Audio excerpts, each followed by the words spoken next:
I thought you were frozen again. Am I? Can you hear me? No, you were just paused holding the dog. I'm all.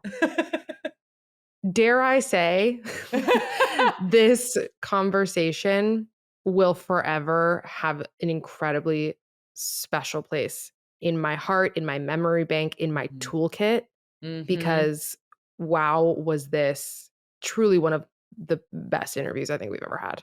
Yeah, I mean, absolutely. And I And mean, it's of a complete course, testament to our guest. 100%. It was all of our guests, and of course, in such a TMV way, it came about so kismetly. So Kismetly? kismet. Yeah, in such a Kis kismet way, which Such a you'll kismet hear way. about. Yeah, You'll you hear about. will, But let me tell you who you have the pleasure of listening to and learning from today. and learning from today. Today we have on Minaa B. We love She you. has been a bucket list for us since the day we started this podcast. Absolutely. True story.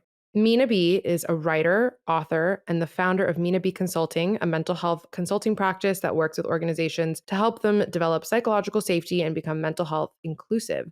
She's also a licensed mental health professional and worked as a therapist specializing in treating depression, anxiety, and trauma. An expert in her field, Minaa sits on the mental health advisory committee for Wondermind, a mental fitness company founded by Selena Gomez, which I've interviewed her for. Mhm. And Meadow has interviewed her for Local Optimist. So go team for having the honor of interviewing her twice now. Minaa has also been featured in various media outlets such as Red Table Talk, A Piece of Mind with Taraji, BBC Essence, BBC, comma Essence. I was like, when did they do a collab? Yeah. Her new book, Owning Our Struggles, A Path to Healing and Finding Community in a Broken World, is on sale on August 22nd. So go get your copy. Part of the reason why we were so grateful for this conversation is we really haven't had a conversation in this space yet that was truly dedicated to community and like Mhm. community healing as self-care. And boy, was that just kind of the through line for everything we talked about today. We talked about, of course, her book. We talked about how self-care is the bridge to community care, is the bridge to community healing, how her personal healing experiences reflect her philosophy. We talked about what that looks like in terms of interacting with digital communities and communities with your family and setting boundaries and what real boundaries are and what they mean and how we uphold them and the respect we have for other people, how that translated into politics and systemic level community healing. We really ran the damn gamut. There's some actionable tools in there. There's stuff on gratitude, there's stuff on grounding, co-regulating with community. Like this one is just chop full. Pull out the notebooks. Seriously, as Minaa says, we are not healing to exist within a vacuum. We are healing to integrate within our community and build healthy supportive networks. And that was And really the doesn't through line that of this convo. It really wasn't. Doesn't that remind you so much of Joanna, which is fun because the first time we all met in person was Yeah, Joanna was hosting when she said, "You don't heal to utopia, you heal to real life." absolutely. You know, Absolutely I does. love that. This episode, I just think, is a must listen. Share it with your family, share it with your friends. I think this will hopefully help all of us move through the world in a more joyous and more Absolutely. intentional way. Yeah. Enough of us. Yeah.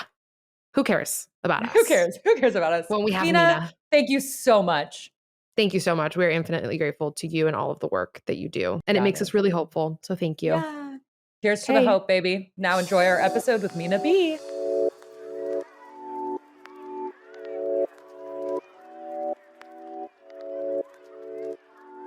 We are so grateful that you are here. Thank you so much again for taking the time. You have been somebody since we started the podcast that has been on our bucket list. So this is a really big deal for us. Oh, thank you. I'm really Yeah. happy to hear that. I'm excited to chat with y'all today. We had our very accidental meet cute at the Me UN when we cute. were there for celebrating Yeah. Joanna and all the amazing work they're doing over at the Alliance, which was wild because for the backstory, for the people listening, they all know because we talked about how excited we were to be invited to this amazing event for Eating Awareness Of Day. course, we yelled about it We multiple yelled about it a times. lot. Yeah. It was a big deal. Yeah. And of course, we walk in and we go to our table. And who's at our table but Minaa? And we were like, yep, this is We exactly. were like, "You're on our books already. This is so Yeah. kismet." That was so cute. Yeah. We had such a good table too. We did. We did. Our conversation was amazing. I loved everybody. Everyone was sweet. Everyone was kind. Yeah, It just felt perfectly aligned. Mhm. totally. It really did. Thoughtful. It What Yeah. a really, great really did. day. Yeah. It really, really did. Meadow, I want to take it away Yeah, Mina, to start every episode, we ask all of our guests, "What are you unpacking?" And you could take that whichever way you wanna go, light, deep, whatever's coming up for you. Literally still unpacking my suitcase from last week when I flew to Yeah. Chicago. So if you want me to get like really literal with that question, Yeah. it's been a week. Don't judge me that my suitcase is still there, but I'm exhausted. Same. And so I don't Yeah, need anything from it right now. So I'm just going to treat it like a dresser and that's I'll me. fix the Uh-huh. things up when I get the time, or not even the time. I have the time. I just don't Yeah, care to. I'll just be honest. I'm the same way. Aside from that, I guess metaphorically, when am I unpacking? I think I am not in a bad way, but I think I'm unpacking the heaviness of this book that will be released August Mm, 22nd. My book, Owning Our Struggles. It has been 3 years in the making. wow. Wow. And yeah, and I think that I'm in a place now where I am just finally releasing myself, getting ready to just let the book have its own journey once it's out. Totally, And I kind of feel totally. like I'm in a place now where I'm like sorting through all the things that are related to the book and I'm just like letting it have its own way.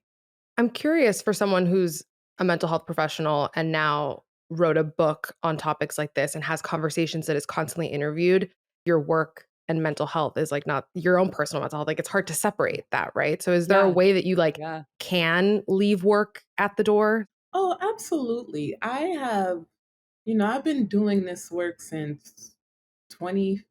Mhm. So, I have become very aware of my boundaries and very aware of my energetic capacity and really being firm with my no. There are moments where I realize I'm overwhelmed and I have to do a check in to realize, okay, I need to draw new boundaries here. But I Mm, do feel like I do a really good job at allowing myself to live a life separate from the work that I do, especially when Mm, the work you do is what you're passionate about and it's about like your whole well being, right? It's not like I log totally. into a computer and I shift through a database all day and then I can just close my laptop and walk away from work. Like it's a part of me wherever I go. But I'm very big on just like being a social person, practicing mindfulness, really Mm, engaging with people and doing things that I love outside of my work. So I do feel like I've grown to have like a great sense of awareness to be able to learn how to separate the two in some capacity. Yeah. totally. mm. Let's backtrack and get to the start of the creative process. Like, it's been 3 years in the making. How did this come up? Did you always know exactly what it was gonna be? Like, tell us all about the making of the Yeah. book. So I did not know specifically what I wanted the book to be about, but I knew the theme of the book was going to center community care because that Mm, is what my work is rooted in, especially with a background in social work, as Yeah. well. We learn a lot about community in the field and the importance of community and really seeing the client in and how they integrate into the world and the systems mm, they are forced to interact with. So I knew I wanted to focus on a book that really helps people understand relationships, how to build healthy Mm, relationships, how to engage in belonging, how to cultivate belonging, how to really practice togetherness. And what really helped me define the concepts of the book were the things that took place during the year of 2020. So that is when I wrote the proposal for my book. It was around like October, November. So it's pretty mhm, wow. late within the year. Mhm. And I think all the things that was happening in our worlds between the coronavirus pandemic, the racial injustices, the loneliness epidemic, I realized that now we're in a time where people are really seeking information on how do we actually practice connection. And I think Yeah. it's because for a really long time, we've been taught to deal with our individual traumas. But I Mhm. think I can't speak for the world, but I think this was the first time that collectively we all experienced societal trauma, Mhm. right? For and within a really long time. Like there's been Mhm. societal events that have taken place that were extremely traumatic, but I think 2020 was just a year where it felt so ongoing that Mhm. a lot of people are like, okay, I'm experiencing direct trauma, but I'm also experiencing indirect trauma. And the Mhm. reality is that we are wired for connection. So I can do all the self help work. I can go see my therapist and have one on one sessions. I can read the books. I can listen to the podcast, but I still have to learn how to integrate into community. Mm. Mhm. And I think that was the focal point where I was seeing all the stories and reading all the headlines. And I said, this is how I want to structure my book. And so the book takes the reader on a journey where chapter one, the introduction in chapter one really focuses on childhood, and then chapter two brings the reader into adulthood. And then chapter three and beyond brings the reader into different experiences that we have within adulthood, from Mm. dating, friendships, parent child Cool. relationships, our relationship to work. And it really helps them explore the different domains we're kind of forced to engage with that helps us thrive, and the systems we engage with, you know? And so that is what inspired the book. Mm. This I mean, I know we're gonna get into we have so many questions for you about all of this, but just listening to you speak, I'm like, God, I just wish this was public school curriculum because Yeah. this is how, like, it just in one example of the ways in which this can heal the world, this perspective could really significantly help the housing crisis. Yeah. Like, if we had community reintegration programs, my partner and I talk about this all the time, like, there is the mental health revolving door and not we don't have access to care, but then also, like, we don't teach people how to pay rent, how to interact with other people, how to manage your triggers in a conversation, and these things also contribute to people staying homeless. Like, Yeah. there's not access to community care and support in this way. It's just, oh, we have so many questions for you. I can't even get started.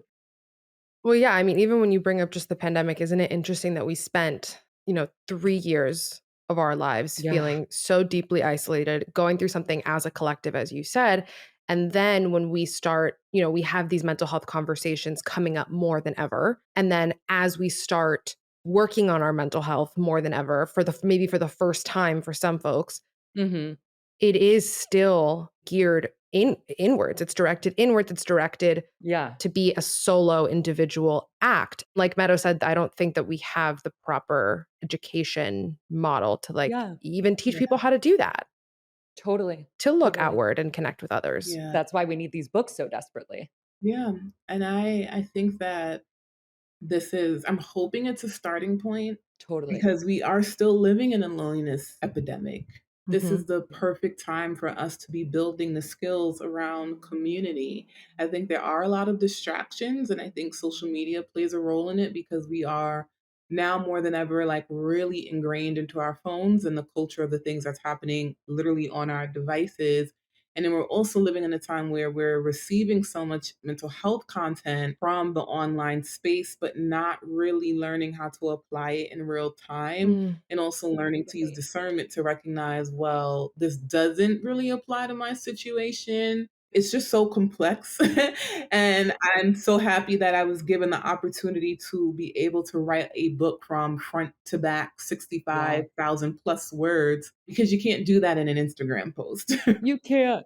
Yeah. Community care is something I'm hoping we see become more and more integrated in the conversation of wellness. Mhm. I mean, I love that you brought up social media because there's so much Yes. to dig in with just that topic. And when you were saying, we're more attached to our phones than ever, this memory just came to me literally last night. This happened where I finished eating dinner. I live alone. I was like doing my nightly doom scroll on whatever app. You forget that you're alone for a second because you feel Mhm. like you're interacting with somebody, even though Mhm. you're completely not. I was like, oh, yeah, I'm not alone. I completely, distracted myself from that. And then the minute I closed the app and turned my phone off, it was so quiet. Mm. And I was Mm. like, uh, and for a split second, you feel lonelier than you ever have in your life Mhm. in that exact moment. I don't think that's something that Mhm. we know how to grapple with. Mhm. I Yeah. know I don't. Are there things that people can be doing when they're interacting with social media to help them combat that feeling of, I need to apply every type of self care, mental health advice that I see on the internet to my life? What's good information? What's not? What's just a game of telephone, which we What are see a the lot lenses we happening? need to put on to, like, Mhm. consume it critically? Yeah, I honestly think that in order to do that, we need to learn how to practice discernment and self awareness. I think that when I'm sharing content online or I'm doing whatever I'm doing related to mental health, I find that a lot of people lack self trust. Yeah. They lack really relationship with themselves to know this isn't for me, right? I can't make that choice for you. As a content creator, I can't make the choice whether my content is for you or not. You have to be able to use it, your wisdom, to say, can I apply the things Mina is sharing or even other wellness advocates and therapists are sharing?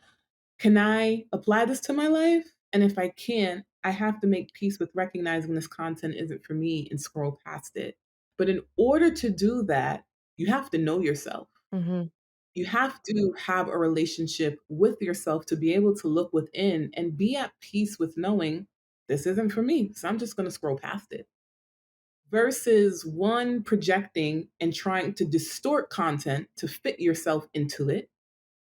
Two, moving through the world with a sense of entitlement and expecting everyone in the world to always accommodate you, even content creators, right? And so I think what I see happening for people is this lack of self attunement and this lack of self reflection to be able to say, I own who I am. And I realize everything I see on the internet is not going to be for me. Hmm. And I don't have to shout and scream and yell that this person consider me and everything they Mhm. put out because I am not the intended audience. And I also share that because I wrote this disclaimer in my book in the You do, yeah. introduction because of the interactions that I see happening on social media. But I think the beautiful thing about that is also realizing if I want to be in community with people, I can also own and reassess that although this is not for me, it might be for my neighbor, it might be for Mhm. my friend, it might be for my partner. And so instead of trying to insert myself into something that is not for me, how about I take a back seat and be a learner and be a listener and stay quiet, right? Because I might receive this book Mina wrote and read through it and realize it doesn't apply to my life, but it might be a very amazing resource for my friend. And so, how about I realize that I'm not the main character? And so Oh, there's information out there that is not for me. And I yeah. trust myself enough to say I can reject this without throwing a tantrum. I can Totally. reject this without taking it personally. And as a result of taking it personally, this is why I now feel like I'm suffering because I'm beating myself up. I'm blaming myself when the reality is it just wasn't for me. And so, how can I trust myself enough to move through the world and be okay with rejecting things? And I think this is what's the struggle for a lot of people when they're engaging online. It's like, I think as you, what you shared, Gabriella, I think what happens for a lot of us is we feel this level of closeness with the people that we follow. So we actually Mhm. think they're talking to us. Yeah, We actually think we're yeah, best friends. yeah, We actually think I've been following you for 5 years. Of course, this is about me. And it's Yeah. like, no, this is for yeah, billions of people across the world to see. totally. And it might not actually be for you. It actually isn't for you. And I think that's also something a lot of people have to reconcile with when you are engaging on social media so frequently and you're Mhm. following certain accounts that you love and admire, because I think sometimes we start to create this illusion that this person sees me. So you're creating the content Mm, for me. And I'm creating the content for the 300,000 people that follow me, not Yeah. mhm, just for you. mhm, And I think that is what people need. They need discernment. We need wisdom. We need to look within to be able to own who we are, own our struggles, own ourselves, own Mhm. our wisdom and our expertise of who we are to be able to say, some things in life just aren't for me. And mhm, maybe that realization can help me feel a little less lonely or mhm, feel more Yeah. healed. That shift in perspective, while I could see so many people in a comment section on TikTok get so frustrated, hear a creator say, "This isn't for you," scroll past, mhm, when in mhm, reality, that beautiful reframe that you just provided with us with really just shows how empowered we can feel as individuals to make decisions for ourselves and what is good for us. What an amazing way to help us figure out how our individual talents can help others and can help other people, particularly in the US. The society that we live in is so individualistic and it's so just like get what you can get and hoard it and keep it and it's for you. And when we can actually take a moment to look at what our gifts are that we were put on this earth to project, that can be so incredibly healing and connect us in a way that heightens our empathy levels to like just new heights. Cause that's the thing is like we just don't, if it doesn't impact us, we just don't care. We just don't. That's where the hope kind of crept in for me Mhm. when you were speaking, Nina, where it's like, well, I guess in order to be this active, regulated, compassionate participant in community, I do need to turn inwards and have that trust and have that Yeah. self-worth and have that understanding.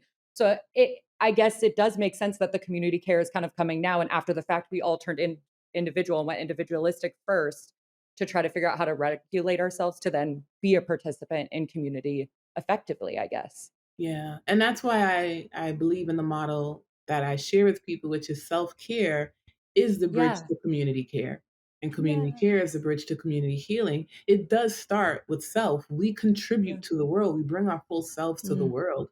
So we do need the self-help. We do need Mhm. self-healing. We do need to be introspective, but we also have to remember we're not healing to exist in a vacuum. We're healing to integrate into community.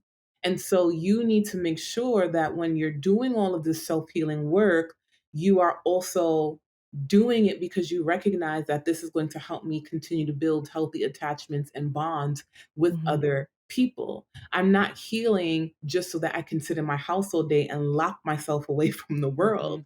right? And Mhm. so I think that is the beautiful part. But for me, when I wrote this book, I find that the self help stops at the self. And a lot Yeah. of people don't know how to bridge it to the next person. And I think that is the piece that can feel tricky for some people where it's like, well, I'm doing all of this healing work and how do I now extend it to other people, right? Because that's Mhm. often a tricky thing, relationships. And Mhm. most of the time when someone is healing, they're healing from a trauma that endured in a relationship, whether it be Mhm. with a parent, whether it be heartbreak from a partner, whether it be something that happened at work. Oftentimes, when you hear stories of people and their trauma, there's another person on the end of that that caused the trauma. There's Mhm. someone there that caused the rupture. So you can Mhm. do all this work and learn about boundaries, but you still have to apply it to someone. You can Mhm. do all Mhm. this work to learn how to communicate, you still have to talk to people, Yep. right? And so Yep. this is what Yep. I mean, where it's like you can do all of this inner stuff, but you still have to pour it out into community. So I want people Totally. to realize that healing doesn't have a period at the end. Healing now bridges to community healing, right? So Mhm. there's that dot, dot, dot, that self-help Yeah. Mhm. healing work that I'm doing is going to be a part of shifting the world and bringing it to collective change and healing. Yeah. Mm. Does your own personal healing journey kind of reflect that philosophy, or were you raised in really strong community care? Like, how does your personal journey reflect your Oh, man. philosophy? So I absolutely was raised in community. So I am the youngest of 13. Hell yeah. We love big families. Big Yeah. families. Yeah. And I come from a blended family. So my mom did not push out 13 kids, y'all. Um, listeners are like, You're no. talking to yeah, you're talking to two people that we same thing. Big blended Okay, families over here. Yeah. right. Half So siblings, 25 years older than us. Yeah, we got Yeah. the same. Oh, whole see, yeah, we yeah, are yeah. so in Yeah. sync. We are so in sync. I think my oldest Literally. sibling is Yeah. 32 years older than me, my oldest sibling. Same. Oh, Same. you have yeah, you both have me beat. I'm like 27, 28 years older than you. Ah, Yeah. yeah. So, yeah, so I come from Yeah, preaching to huge the choir. Yeah. So it's personal and professional that got me to where I am. Personally, I come from a large family. I come from a family that practices community. I'm Mm. first generation American, and so my parents are from Panama and San Andres, Colombia.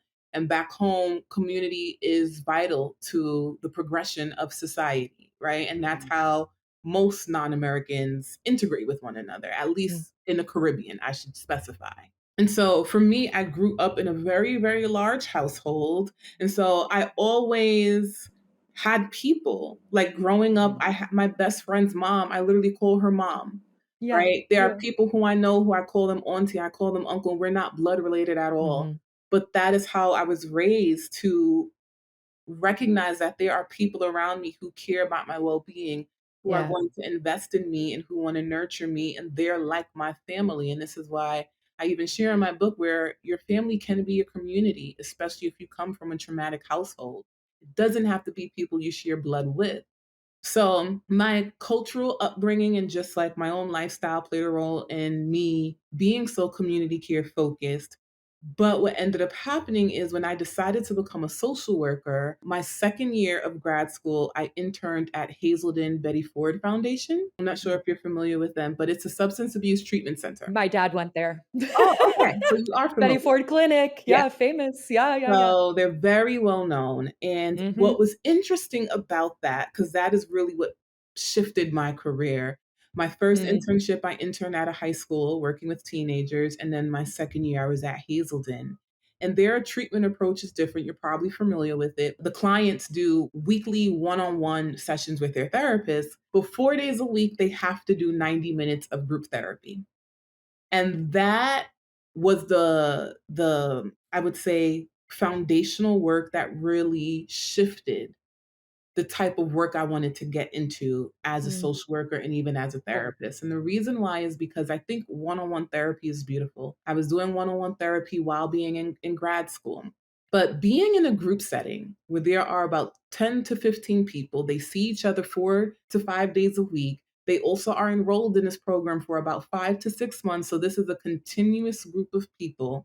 What was so beautiful about that experience was you are here because you have dealt with some sort of trauma or rupture related to a relationship that led you to drugs or alcohol. But now you have to use relationship to learn how to heal. Mm. You have to use So good. relationship Yeah. to help you on your path of sobriety.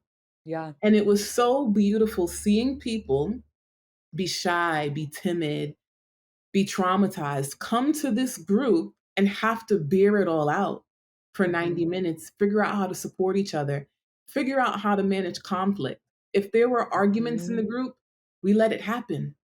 You have to figure out how to navigate conflict here because if you don't do it here, the likelihood of you relapsing, the likelihood of you going back to old habits when you leave this office is high.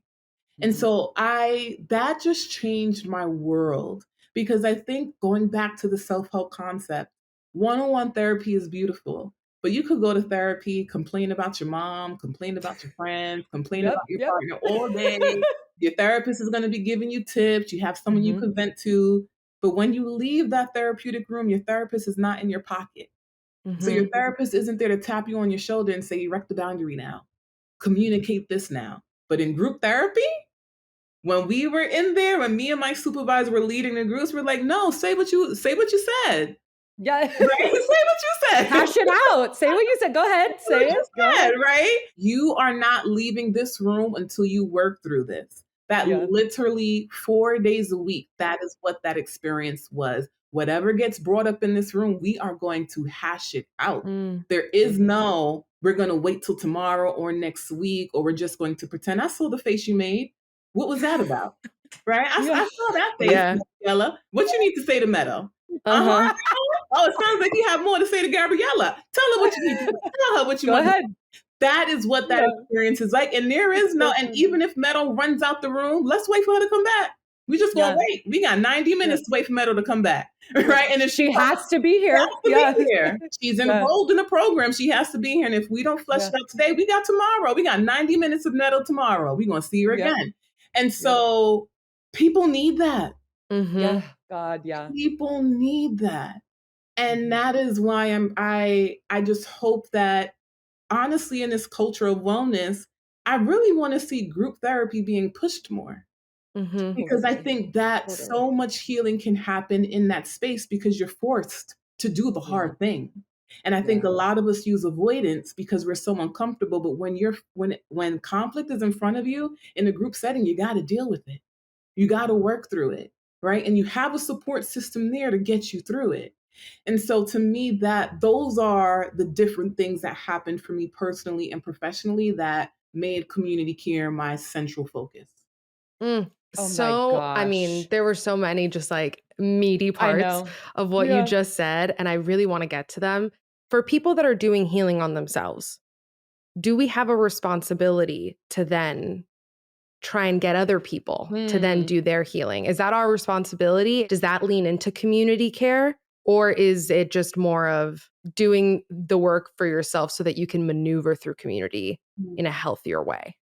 So the straightforward answer is no. It is not your responsibility to force someone to do something that they don't want to do, Mhm. because that is not community care, that is control. Mm. Mm. As a community member, I think this is what's hard for us as people. When you want to exist in a family unit or even in a social unit, a big part of being in community is radical acceptance of the people you make a choice to engage with, because every relationship is a choice. I know a lot of us even feel like because we're born into our family, but when you become an adult, you are not a powerless person and you can still decide how you show up in your relationships. Mhm. And I think for us as people, being a community member is owning and understanding that I exist around other people who have different values and beliefs than I do.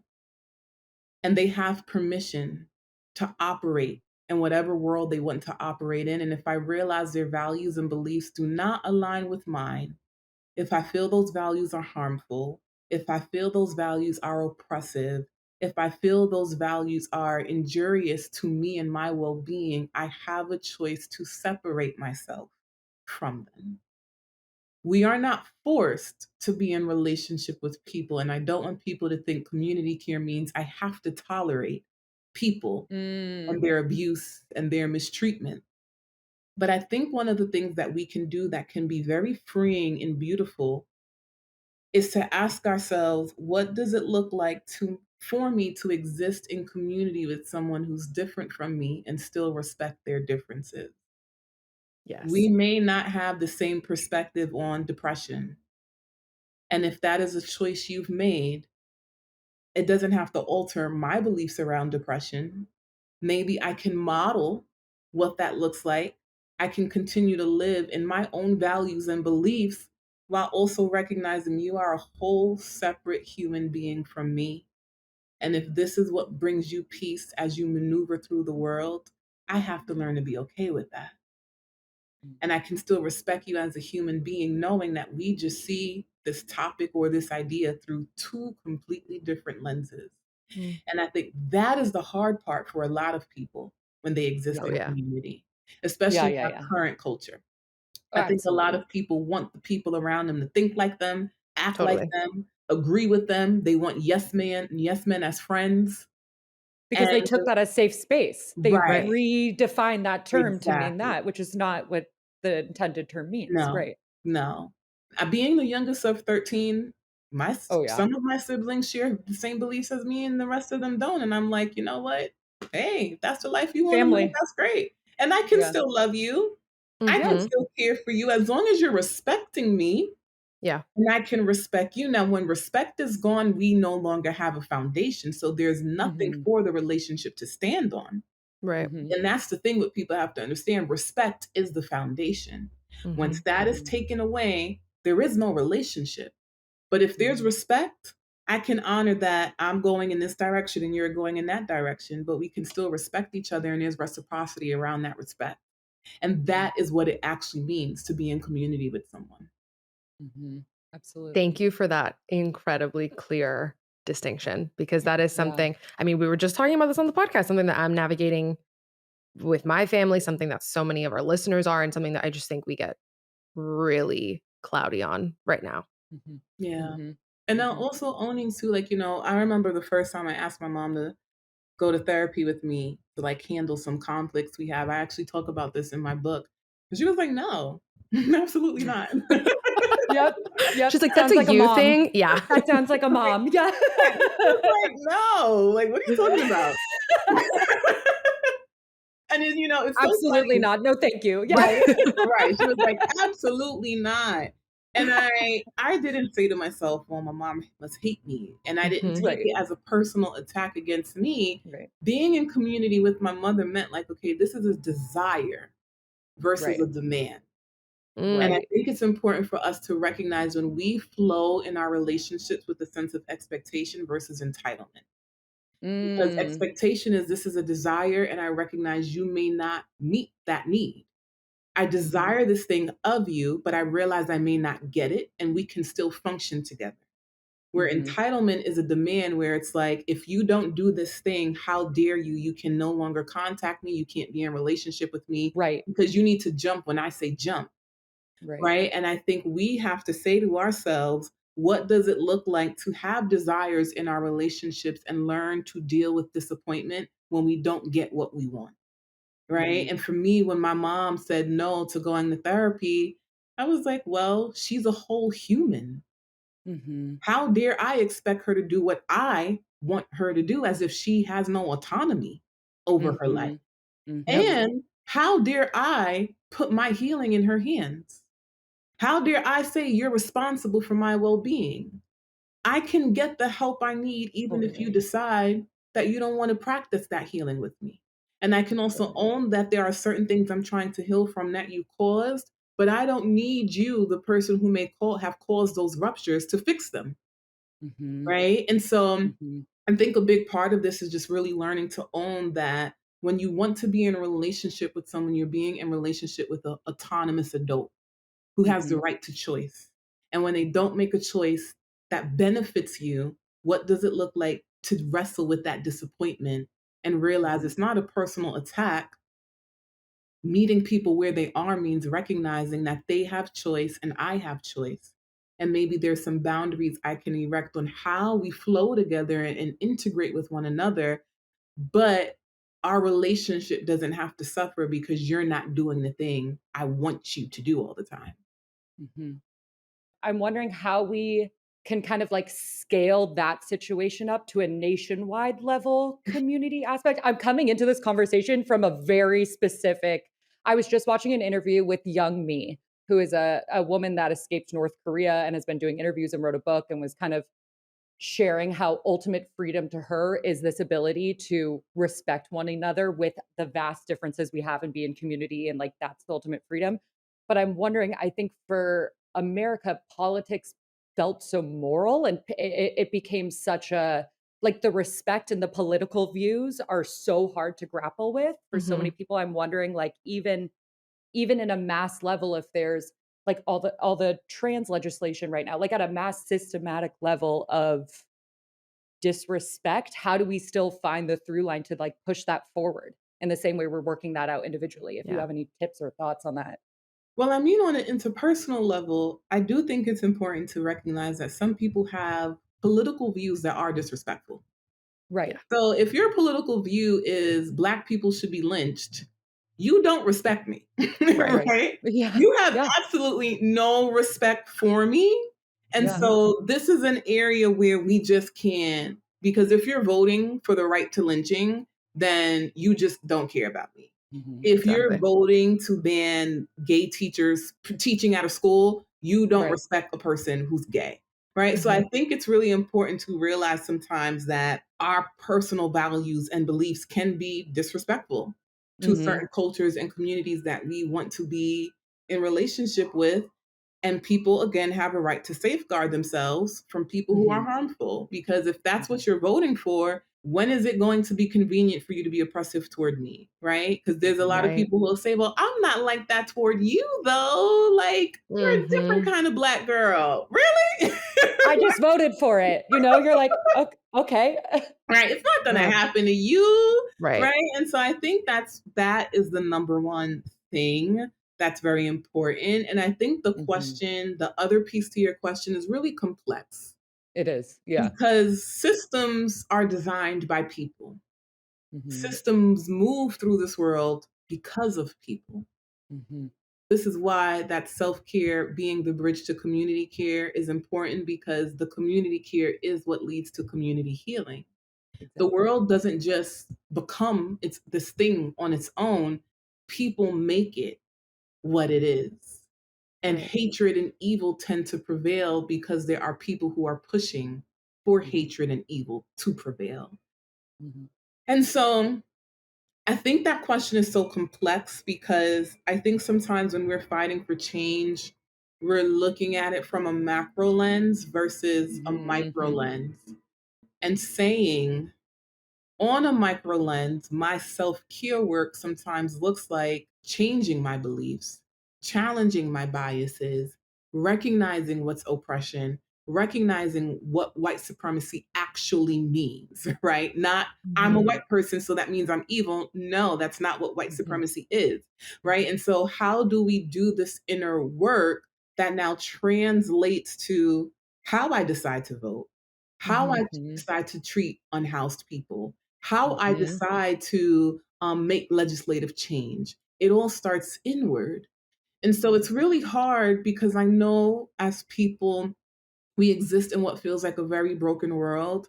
But I do think that micro centered work is important. And I think a part of that micro centered work is liberation work and freedom work and joy work. Yeah. Because if you really sit Mm. there and put the world under a microscope, it's hard, which is why we Mhm. have a prevalence of mental health issues, right? Because it's not Yeah. just my choice to wake up and feel sad. We live in a depressing world. We live in a Mhm. traumatic world. So we also have to stop seeing mental health as something separate from society and collective trauma, Mhm. because I am a firm believer that our nervous system is dysregulated because of the systems we're forced to interact with, Oh, right? So, absolutely. Absolutely. Yeah. right, we're calling it anxiety, we're calling it depression, and we're trying to find individual reasons for the diagnosis when the reality is the reason is collective, the reason is institutional, the Totally. reason is systemic. And Totally. I'm waiting Yes. for us to Yes. realize how mental health is truly political. Yeah. And I think until we do that work, until that shift happens in society, we also have to just be mindful and say, what do I need to do to give myself peace and joy, to have the courage to still move through what feels like a broken world and broken systems? Yeah. Mm, So beautifully said. Oh my gosh. incredibly. I feel like Yeah. I see that happen a lot with activism work in Mhm. particular, Mm. where, name your traumatic thing that happened today in the news happens. Everybody takes to Instagram and you Yeah. see a list of local policymakers' phone numbers and scripts to email them and all of these things. And while all of those things are valuable and impactful, I see a lot of, how do I say this? I see a lot of like turning away from how we could be contributing to the problem. And this genuine, I mean, we saw it with the protests that were happening in 2020. Mhm. It was that genuine discomfort of wanting to look at ourselves being like, well, I'm not racist. If you could take a moment to realize the world that you grew up in America and you watch the news and you are not a person of color, 10 out of 10 times you have developed some sort of microaggression that you are bleeding into the world. Because like everything else, it's a spectrum. Like we're not taught that it's a spectrum. Everything's a Right. binary Right. in our Right. rhetoric, So Exactly. it's And I remember having them with my family. It was so tough to break through that initial barrier of mm, you're not a horrible human being and there is work that needs to be done that you need to be doing on yourself in order to move through the world in a better place and then in turn make this world a better place. And so I think that this like the conversation of shame and collective the healing is so valuable and important because while that work of looking outwards and making mhm, the phone calls and sending the emails and having those peaceful protests and whatever it is, that is all valuable. And at the same time, we need to be looking inward to see how we can mhm, be fixing ourselves to fix the systems in which we live in. Because, like you said, people create the systems, Right. totally. Right. but And we don't want that, to give ourselves that burden to carry. No, yeah. we need shadow work being taught in elementary school. I'm like, how do we disseminate this into curriculum? Gosh. Yeah. Yeah. Oy. We're just, I mean, Meadow and I can't say it enough how grateful we are for the work that you do because this is what will change the world. This Mhm. Yeah. exact type of work is what is going to change the world. And I firmly believe Yeah. that. So when we have these like I have a lot of hope. As bleak Yeah. Yeah. as Absolutely. things can seem on a day to day, I do have a lot of hope because these conversations like this are happening. Thank Yeah. you. Yeah, Yeah. and I agree. I agree, and I think we do need that hope. Mhm. Yeah. We have to believe that there is something out there worth still fighting Yeah. for, and really recognizing change also falls on a spectrum, because I think we want all of these systems to be demolished overnight. But I do think that when I look at my history, right, when I look at what it means to be Black in this country, my mindset, and this is not to be curt in any kind of way, but I'm just like, 400 years of slavery compared to what's happening currently, there's a lot of progress. And I think that although there have been new ways for slavery to be enacted in this country, right, because they're just hidden underneath laws, I do think that there's beauty in knowing that I have access to things like this where we can talk on podcasts, we can share things on social media. I can be vocal about certain things that my ancestors were literally killed for, right? I have an ability to speak up and do certain things that literally centuries ago my ancestors were killed for it, right? And it's beautiful that I get an opportunity to do the things that I do, and really help play a role in shifting and changing. And sometimes it sounds very grim, but I do have to look back and see the ways oppression manifested in this world and really be able to say, like, what what role did they play for me to help me Mhm. have what I have? And I also owe it to them and the next generation to make that switch because they did it for me. And so Mm. I'm doing this for the next generation to follow so that they can look back and say, these are the things that Mina did. These are the things that Meadow and Gabriella did. These are the things that we collectively did to come together to inform, to educate, and to really play a role in shifting the current climate that we're in because someone did it for us, you know? And so I'm really grateful that we have that. And I think that is what often gives me hope to continue to push forward. I love that because that feels like where gratitude comes into Yeah. self-care because Mhm. of that tip. Maybe we could move into some of like Mina's favorite tips, whether it's navigating social media, where it's your favorite ways to connect with community. Like, what are some of Mhm. your favorite actionable tools? Maybe one that you shared in the book. Yeah, I have a few. So I am like really big on social gatherings and community. Like I am a big co-regulator. Cool, cool, cool, Yeah, cool. like I'm really big on Yeah, co-regulation. I mean, I come from a large family. of So course. Yeah, Right. come I on. always want to be And you're the around. baby, so everyone's holding you Right. and you're the Yeah. baby, and yeah, yeah, yeah, Exactly. makes sense. And so I use community as a coping mechanism. You Mm. know, I say to myself when I'm having moments where I'm overwhelmed or I'm exhausted, who can I ask for help? That is my Yeah. coping Mhm, mechanism. How can I seek mhm. support from someone? I'm also social in a way where I'm like, everything doesn't have to be, let's go to brunch and let's spend money. I'll just sit on your couch and that makes me feel good. You know? And so, yes. But we do, yeah. Yeah. Uh-huh. So I feel like that plays a big role in my healing. And another thing that I love to do that I share in my book is grounding Mhm. Ooh. exercises. I'm really big on when I find myself feeling anxious, when I find myself feeling very overwhelmed, when I'm inward, basically, like when something is happening and I'm just stuck inward, I'm stuck in my head, I will literally like pause for a second and say, I hear the birds chirping. Mhm. There's a desk in front of me. I'll touch the desk because sometimes you can get so lost Yeah. internally Whew. that you forget what's existing around Yeah. you. And literally, what feels like panic, my chest being tight, my stomach hurting, all of it fades and melts away because I realize what feels like a threat internally literally isn't here. Mhm, It literally is not in front mhm. of me. God, that's And huge, yeah. so I'm like literally the type of person, like, especially if I'm driving, if I'm walking, I'll look up and I'm like, the sky is blue. I'll Mhm, say, there's a person walking down the street. I will literally Mm. start talking out loud, naming the things in my environment mhm, because that helps me to realize, oh, you're actually safe. mhm, Like that thing does not exist in this mhm, universe. And so you need to tap into this universe. mhm, Even like I think what you said, Gabriella, earlier, right? About like being on your phone and you can just put your phone away and start to feel this sense of loneliness. And I asked myself, well, what is comforting in the here and now? mhm, What is comforting that's happening literally in this moment? And I find that that tends to be the number one thing that I always turn to. And I am also a really big fan of just like practicing deep breathing everywhere I go. And that is because I'm just a firm believer that we bring our body wherever we move through in Mhm. life. And the same body that we hurt in is literally the same body that we heal in.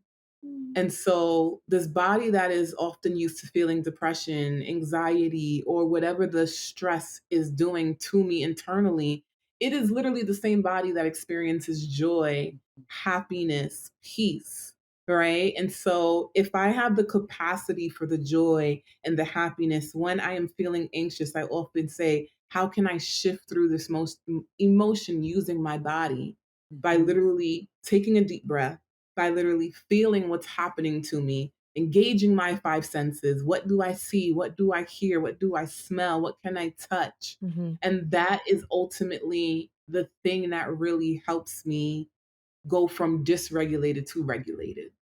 Oh, those are incredible. What are I don't wanna, like, diminish it into, like, the 5 quick tips to be a better, like, Right, peer, right. but if we could, mush it into something like that, what are the things that we could be doing to move in this world being better, helpful community members for one another? So I think the first thing is going back to that self care work, Mm, learning and unlearning, challenging your biases, really asking yourself, how do I contribute to the world around me? Right? Sometimes I even like to ask myself really hard questions like, why should people be my friend? Why should someone want to date me? Who am I? yeah. Right? And giving myself answers, not just like asking the question, no, like literally naming these are the Mhm, things about me that makes me a good community member, that makes me a good peer, that makes me a good friend. I'm kind, I listen, I'm non judgmental, I'm empathetic. I'm all of these things. And this is why people gravitate toward me. Sometimes we skip over that and we're so focused on other people that sometimes we have to say, well, if you want to be in connection with someone, where's the reciprocity and what are you pouring out? So you need to self reflect and say, what do I give to people? And mhm, why should people want to be around me the way I want them to be around me, right? What am I giving? I think the next thing is we also have to remember, I think this is so important when it comes to like that peer to peer support, is remembering that no relationship is equal. And so Ooh, yeah. what Gabriella needs may not be what Meadow needs, and vice versa, right? Also, assessing my level of closeness with people, right? And Mhm, so realizing the boundaries I have with Gabriella, I may not have them with Meadow because Meadow falls on a different spectrum of friendship and closeness compared to Gabriella. So, how mhm, I show up as a peer and how I show up in these relationships looks different, and that is okay, right? mhm, You're going to get one side of me that maybe another friend doesn't get. I also think it's important to remember too, because I hear this often in the boundary context where it's like no is a complete sentence. And I'll say, well, for person A, no is a complete sentence, and for person B, it's a no dot dot dot. Right? And mhm. that is Uh-huh. because I owe you an explanation. I yeah, believe you deserve it. I yeah, believe it's a courtesy to inform you because of the level Mhm. of closeness that we have. I'm not just going to say, no, you've been my best friend for 25 years, but I'm not going to your wedding. Absolutely not. Uh-huh. No point, right, period. Mhm, Right? With mhm, no mhm. explanation as a courtesy, right? I'm in a relationship and my partner is asking something of me, and I'm like, no, period. You deal with it. And I'm married to this person. We have a kid together. Absolutely not. Right?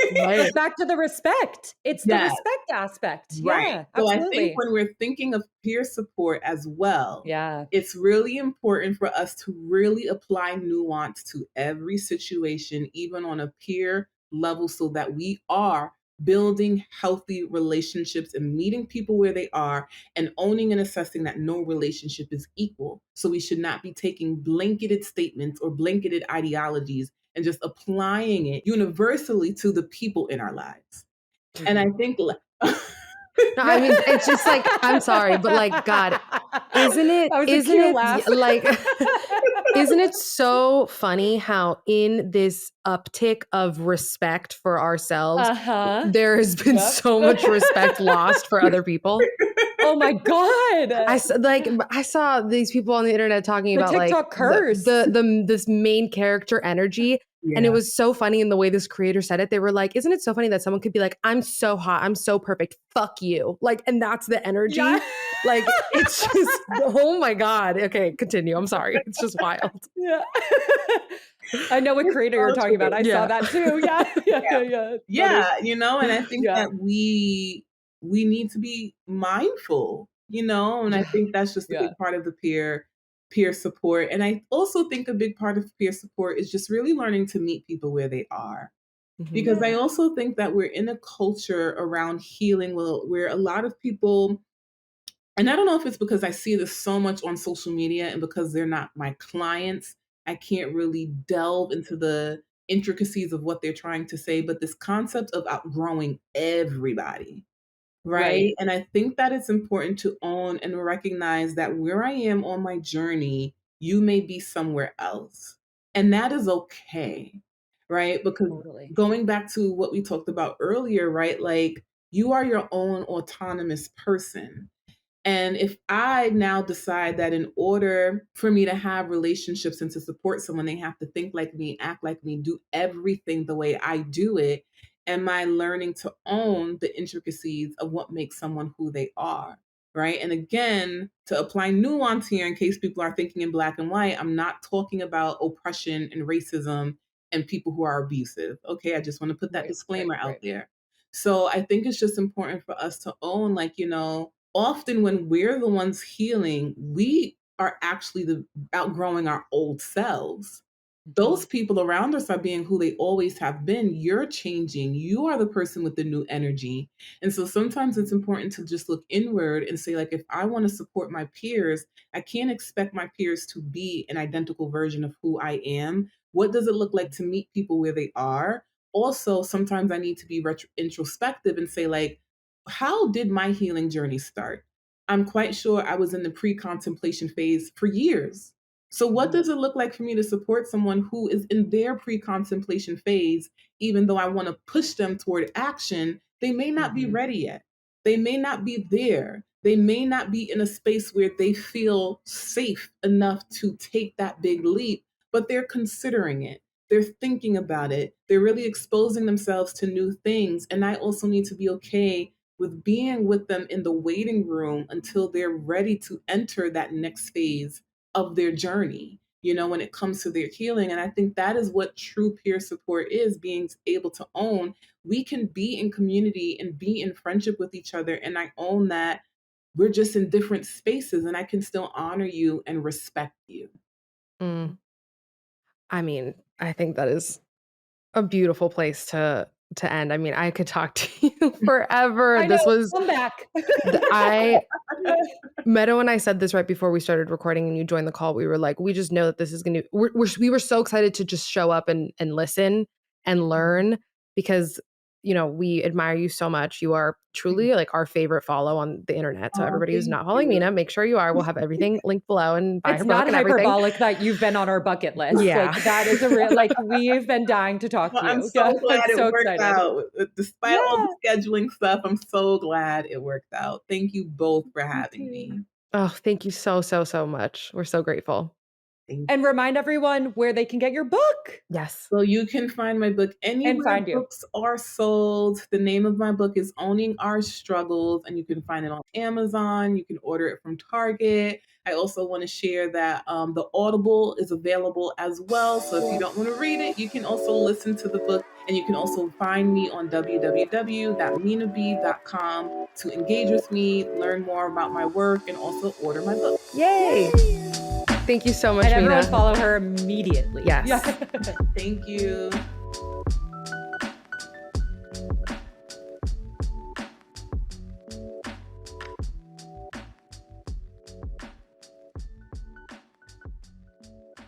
How's it going, y'all? It's Aaron.